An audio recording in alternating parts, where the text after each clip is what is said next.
આ રંગોત્સવ તો ખરો વડતાલનો, ખૂબ રંગ રમ્યા, જવન બગીના કૂવામાં નાયા અને પછી ખાયા. એ પણ એવા ને એવા રંગમાં આવીને જમ્યા બરાબર. પણ કૃપા કરો દર સમયમાં કે સંતોને આપણી પૂજા કરવા મળે એવું અમે ઈચ્છીએ છીએ. મહારાજ કે હમણાં ઠંડી બહુ છે, બહુ ઠંડી ઋતુ ન હોય ને ત્યારે તમારે પૂજા કરવી, કારણ કે તમે ચંદન લઈ આવો બહુ ટાઢું લાગે અમને કે. પણ એક વાત મહારાજ કે એ પણ તમે સાંભળો કે हमारी पूजा करने हिता संत सब हिता कु कही दीता केसर चंदन पुष्प के हारा हरिजन के पास कोनवारा मागी के पूजा कबहु न करना निर्लोभ नियम दृढ़ अनुशरणा हम हित निर्लोभ नियमता को कबहु न भंग ન કરનાવા કો. શું કીધું મહારાજ ખબર પડી? નિર્લોભી તમારું જે નિયમ છે ને, અમારી પૂજા કરવા માટે ભંગ ન કરવું. અર્થાત તો હરિભગત પાસે વસ્તુ માગવી નહીં કે મહારાજની પૂજા કરવી છે, આટલી વસ્તુ દો. સાધુ પાસે તો કઈ હોય નહીં, માગી માગીને દેવું. એના કરતા મહારાજ કે અમારી આજ્ઞામાં રહ્યો એમાં અમે વધુ રાજી થઈએ કે લ્યો. હા, પછી તો વળી એમાં કેમ્પિટિસ થાય, લ્યો ઓલે સાધુ મહારાજ નામ પૂજા કરી, હું એના કરતા વધારે પૂજા કરું. એ તમને નડે પાછા. હો, આ વસ્તુ દેજો ને આટલું દેજો ને. જોકે હરિભગત સમજતા હતા, સંતોને હોશ હોય એવા સાધુને ફૂલનો હાર એકાદોક દી આવે કે ચંદન આપે, એ વસ્તુ નોર્મલ માગ્યા વિના હરિભક્તો દેતા હોય. મહારાજની પૂજા સાધુ શેનાથી કરી શકે કયો? હોંડાના હાર તો પહેરાવાય નહીં, એ તમે કરી શકો તો શેનાથી પૂજા થાય? ફૂલના હાર બનાવે સંતો. ઘણી વાર પછી જંગલમાં ચણોઠીઓ ઓલી થતી હોય ને, આ ચણોઠીના હાર પૂરવે. અને ક્યાંક તો વળી પછી ઓલે ઘઉં છે કે મગ છે દાણા, ઈ ઝીણી હોયથી પૂરી કરીને એના હાર સંતો પહેરાવતા. એ કંઈક તમારે જેવા પાસે માગવું તો પડે. છતાં મહારાજ કે તમારે બહુ માગવું નહીં. પ્રેમથી કોઈ હરિભગત આપે પૂજા કરવા માટે, અને એમાં વધુ મજા આવે પાછી. તમને એમ થાય કે હું પૂજા કરું એના કરતા કોઈક એવા સાધુ ગરીબ જેવા હોય એને તમે વસ્તુ દો, તમારી વસ્તુથી મહારાજની પૂજા કરે તો સંત દ્વારા પૂજા કરી કહેવાય. એ સંતે રાજી થાય, મહારાજે રાજી થાય, અને તમને મજા આવે કે મેં આ સ્વામીને દીધું. અને નહીં તો ડાયરેક્ટ એમ થાય નહીં હું કરું કે તો પછી હું પણ આવી જાય પાછી, એ તકલીફ પાછી. એટલે આવું હાલતું મહારાજ ના પાડતા કે હરિભક્તો પાસે તમારે નિર્લોભી વર્તમાન ભંગ થવું ન જોઈએ, વસ્તુ માગવી નહીં બહુ. અને કદાચ અમારી પૂજા ન કરી શકો તો બહુ શોખ નહીં કરવાનો, અમે રાજી છીએ. છતાંય તમને હોશ થાય કે પૂજા કરવી છે અને કાંઈ ન હોય તો મહારાજ કે આનંદ સ્વામીને કહેજો, એ કાંઈક દેશે તમને. ઓહો, હા, આનંદ સ્વામી મેળ કરી દેશે તમને. ફૂલનો હાર ન હોય કે ચંદનનો મેળ ન હોય તો એ આનંદ સ્વામી પાસે જવાનું. એ મહારાજને ઈ સ્વામી કોક પાસે માગે ને તો વાંધો નહીં, કારણ કે એને વ્યવસ્થા કરવાની હોય. પણ બધા માગવા જાય તો ઉપાધિ થાય ને. બધા માગવા માંડે પણ આનંદ સ્વામી સ્ટોક કરી રાખે તો વાંધો નહીં પછી. એમ કેટલીક વસ્તુ એવી છે બધાને માગતા પણ ના આવડે, અને અમુક માગશે ને તો તમને વાંધો નહીં આવે, અને અમુક જણા માગશે ને તો તમને સાધુનો અભાવ આવશે. એટલે બધાની પાસે માગવાની થિયરી પણ ન હોય. અને ઘણાને માગવું હોય ને તો પરોપકારને માગતા હોય, તો એ પરોપકાર માટે માગે ને તો તમને બહુ વાંધો ના આવે. પણ પોતા માટે કેટલાક માગે ને ત્યાં તકલીફ થાય, દેવું કે ન દેવું. તમે જોજો, આવો પ્રશ્ન તમને સેજે થશે. જ્યારે નિર્લોભી સંત હશે, નિસ્વાર્થી હશે, એ તમને ક્યાંક સેવા કરવાનું કહેશે ને તો તમને બહુ વાંધો નહીં આવે. શક્તિ હશે તો તમે પ્રેમથી આપી શકશો. અને કદાચ નહીં આપો તો સંત તમારા ઉપર નારાજ નહીં થાય, અને ઓલ્યો સ્વાર્થી કદાચ નારાજ થાય પણ ખરો, નક્કી નહીં કાંઈ એનું. આવું બધું છે. મહારાજ કે અમારું વચન પાડે એમાં અમે અધિક પૂજા માની છે. તમે સંતો, બ્રહ્મચારી, પાર્ષદો સત્સંગને અર્થે જે કરો છો ને એ અમારી સેવા જ છે કે હો, સેવા જ છે. નિષ્કપટ સંતને અમે સદાય અમારી સેવામાં જ છે એમ માનીએ છીએ. છતાંય તમારી ઈચ્છા છે તો એક એક સંત આવી કરી અને અમારી પૂજા કરો. આટલું કીધા પછી મહારાજ છૂટી તો આપી હો. પછી એક સંતો શ્રીહરિના ભાલમાં કેસરયુક્ત ચંદન ચર્ચી, ચરણમાં પણ ચંદન ચર્ચી અને છાતીમાં લેતા જતા હતા. પછી દર સમયે શ્રીજી મહારાજ સંતોને આવી રીતે પૂજા કરવાનો અવસર આપતા અને પોતાના થાળમાંથી મહારાજ પ્રસાદી પણ સંતોને આપતા.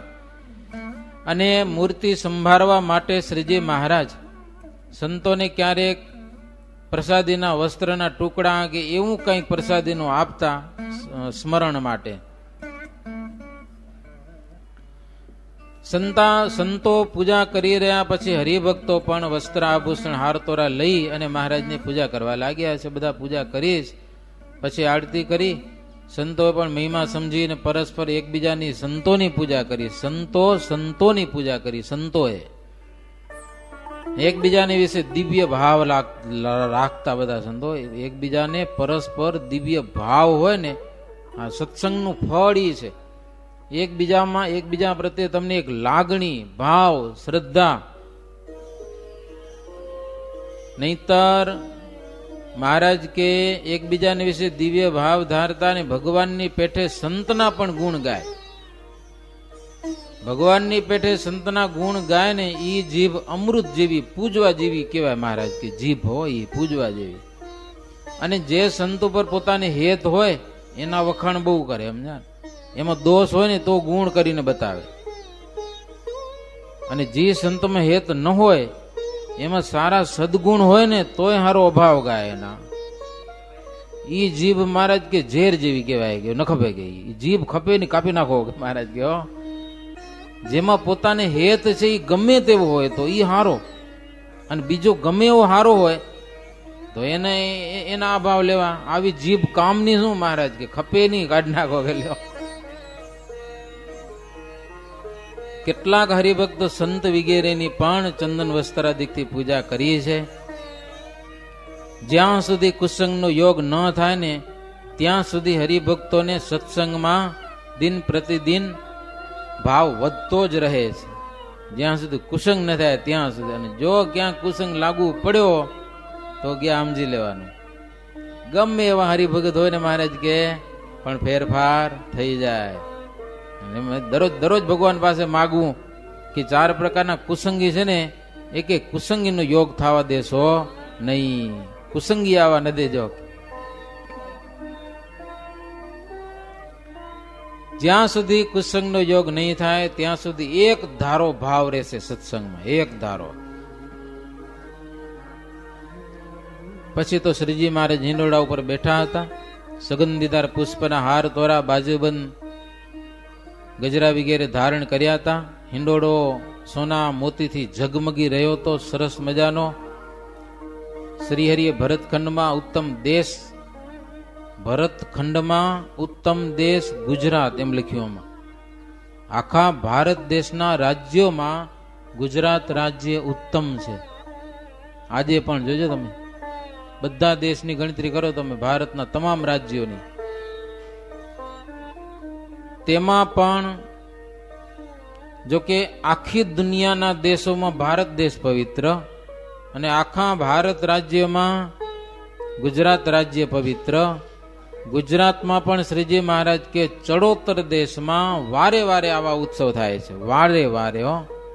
કચ્છ અડધો છે, આખો નથી, સમજ્યા કે નહીં?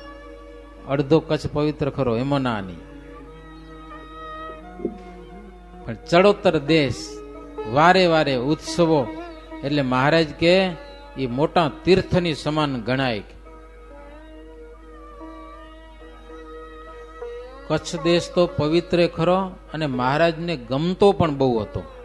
બહુ ગમતો હતો કચ્છ દેશ શ્રીજી મહારાજને, અને અવારનવાર અહીંયા રહેતા. એમ શ્રીજી મહારાજ વડતાલમાં 5 કે 6 દિવસ સુધી અનુપમ ઉત્સવ કરી અને ભક્તજનોને મનોવાંછિત અલૌકિક સુખનો લાભ આપ્યો છે. અને અલૌકિક સુખ અલૌકિક દ્રષ્ટિના પાછું આવતું નથી. આ બધું ભેગું જોઈએ. સત્સંગનું સુખ અલૌકિક દ્રષ્ટિ વિના તમને મળે નહીં. દ્રષ્ટિમાં દોષ ભર્યા હોય તો સુખ ના આવે. એમ અલૌકિક દ્રષ્ટિવાળાને અલૌકિક સુખની પ્રાપ્તિ થાય છે. પછી મહારાજ વડતાલથી ગઢપુરમાં આવ્યા છે. ત્યાં 3 મહિના રહ્યા. રામનવમીનો ઉત્સવ કર્યો. કારિયાણી ગામના કેટલાક કણબી હરિભક્તો હતા, એ માંડવધારમાં આવીને વસ્યા છે. મહારાજે પોતે વસાવ્યા, કણબીને બોલાવ્યા છે. એટલે કાઠી ગોવાડિયા હતા ને, એ કાલે ગોવાડિયાની વાત કરી ને, એ બધા કાઠી ગોવાડિયા હારાય. આ ઓલ્યાની કાઠીની યાતના ગોવાડિયા. જેઠો અને મેરામણ આમ મૂળ કાઠી, પણ કાઠીમાં ગોવાડિયા. તે ત્રાસ બધો એનો હતો. એટલે કણબી લોકો આવ્યા ને, ગામ ખાલી કરીને બધા ભાગી ગયા. કાઠી ગોવાડિયાઓ બધા. કેટલાક લોયા ગામના કણબી પણ માંડવધારમાં આવીને મહારાજની આજ્ઞાએ નિવાસ કર્યો. ખેતી બધી દાદા ખાચરની હો, અને બધા આ લોકો ખેતી કરે. આવ્યા તો ખેતી કરવા હતા, અને ગઢડું બાજુમાં અવારનવાર શ્રીજી મહારાજના દર્શન થાય. આમ તો પોતાના ગામ છોડવા એ તો કઠણ પડે, પણ મહારાજનો લાભ મોટો મળી ગયો એટલે પોતાના ગામ સાંભળતા નતા. હવે અહીંયા ભલે કોકની ખેતી કરવી પડે, દાદા ખાચરની ભલે ખેતી કરવી પડે, પણ લાભ મહારાજના અવારનવાર દર્શનનો મળી જાય. હો, થોડોક ટાઈમ મળે ને દોડીને હાલો માંડવધાર મહારાજના દર્શન કરી આવીએ. ક્યાં લોયા રહેતા હોય, ક્યાં કરિયાણા રહેતા હોય, ક્યારે પહોંચવું? હાલો બાજુમાં ખુશ થઈ ગયા બધા. ઉકા અને હરજી નામના 2 ભાઈઓ કચ્છ દેશ માનુકવાથી આવ્યા હતા. લ્યો નામ આવ્યું. એ ત્યાં કને રહેતા હતા લક્ષ્મીવાડીમાં.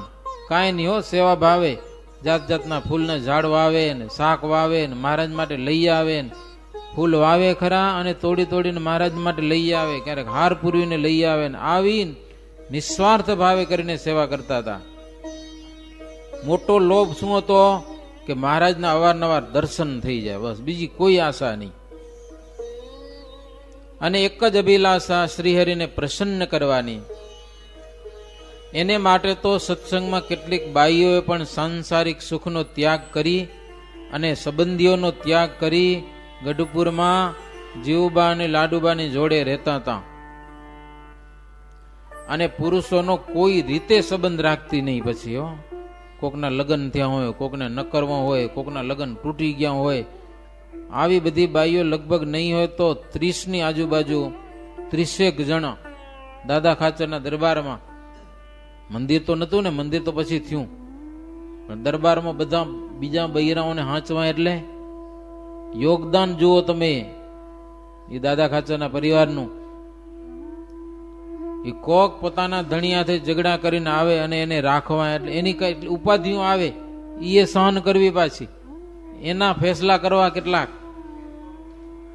જેવું તેવું કામ નથી. એક માણને તમે નહીં હાંચી શકો પારકા, એક માણસને ઘરના નથી હાંચવાતા, બીજાની ક્યાં વાત કરવી? એમ જાણ કે 25 થી 30 બાઈઓ દાદા ખાચરના દરબારમાં રહે, સાંખ્ય યોગીને વર્તમાન ધારીને ભજન કરે. ઉપાધિઓ આવતી હોય તો એ દાદા ખાચર ઉપર આવે, પણ બધું મહારાજ માથે મૂકી દીધું તું, પોતાનું કાંઈ છે જ નહીં. એટલે શ્રીજી મહારાજ બધી વ્યાધિ કરતા. આ બધા બહેનો પુરુષનો કોઈ પ્રકારનો સંબંધ નહીં, એવી રીતે ભજન કરતા હતા.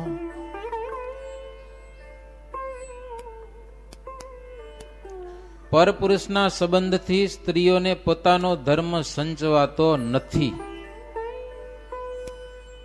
પિતા હોય તો ભલે અને પોતાના ભાઈ હોય તો ભલે, પણ એકાંત સ્થળમાં એનાથી રહેવાય જ નહીં. કારણ કે પુરુષ છે ઘીના ઘડાની સમાન છે ને સ્ત્રી છે અગ્નિની સમાન છે. બંનેનો સંયોગ થાય તો ઓગળ્યા વિના રહે જ નહીં. એટલે આશા જ ન રાખવાની. મેરુ પર્વત જેટલો દારૂનો ઢગલો હોય, પણ નાની એવી તલ જેટલો અગ્નિ જોઈને અડી જાય ને તો ભૂકો કાઢી નાખે બધાનો. એ દારૂ ફાટ્યા વિના રે નહીં, ઠકા કરે. પેક કર્યો હોય તોય પેલા બટંગિયા વછોડતા ને ક્યારેક ક્યારેક ભેગો રાખતા બધું કંઈક, એમાં કંઈક જો તપી જાય તો ઠકા થાય તો દાટીઓ ઉડાડી દે બધું. હો, એવું થતું. સંબંધ ન રાખે ને તો જ ધર્મ રહે. સ્ત્રી અને પુરુષ પરસ્પર સંબંધ ન રાખે તો ધર્મ રહે, નહીં તો રે નહીં.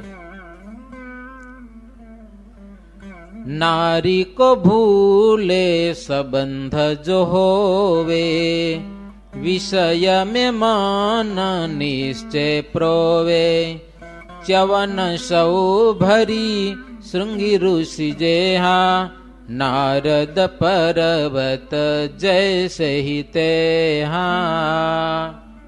ભલભલારે વાંધા પડ્યા છે. નારીનો સંબંધ થવાથી સૌ ભરીને તકલીફ થઈ.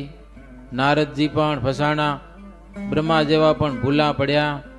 માટે ધર્મ જેને સાંચવવો હોય ને એને એકબીજાથી બને ને દૂર રહેવું. સ્ત્રીઓએ પુરુષથી ને પુરુષોએ પર સ્ત્રીથી પર પુરુષથી, તો ધર્મ સંચવાય, નહીતર ધર્મ સંચવાતો નથી. શ્રીજી મહારાજ ગામો ગામ ફરી ભક્તજનોને આનંદ એવા પમાડ્યો, રમાડે એવા ને જમાડે એવા ને એમ આનંદ મજા કરાવે, ધર્મ જતો ન કરે જરાય. અવારનવાર સભા ભરી અને આપણો ધર્મ કેમ સંચવાશે એવી તો મહારાજ વાત કરવાનું ભૂલે જ નહીં. હો, એટલે આ સંપ્રદાય એવો છે કે શુદ્ધ ધર્મનું પાલન થાય અને ભગવાનની પ્રસન્નતા મળે.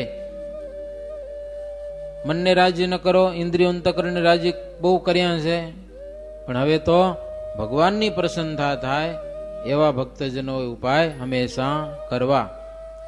આવી સુંદર મજાની કથા છે. હવે પછીની કથા આવતીકાલે સાંભળીશું. અત્યારે 8 વાગી ગયા. બરાબર 45મા તરંગની અંતે પ્રભુના નામની સાથે કથાને વિરામ. આમ તો એવું લાગે કે આ કથા કર્યા જ કરીએ. હો, એમ ભગવાનના ચરિત્રોમાં મજા આવી છે, પણ ટાઈમની પ્રાબંધી તો હોય આપણે માટે, એટલે કથાને વિરામ. વળી આવતીકાલે સહજાનંદ સ્વામી મહારાજની શ્રીપદીમ શ્રીધરમ સર્વદેવેશ્વરમ ભક્તિધર્માત્મજમ વમ હરે માધવમ કેશવમ કામદમ કારણમ સ્વામિનારાયણમ નીલકંઠમ ભજે. સહજાનંદ સ્વામી મહારાજની જય.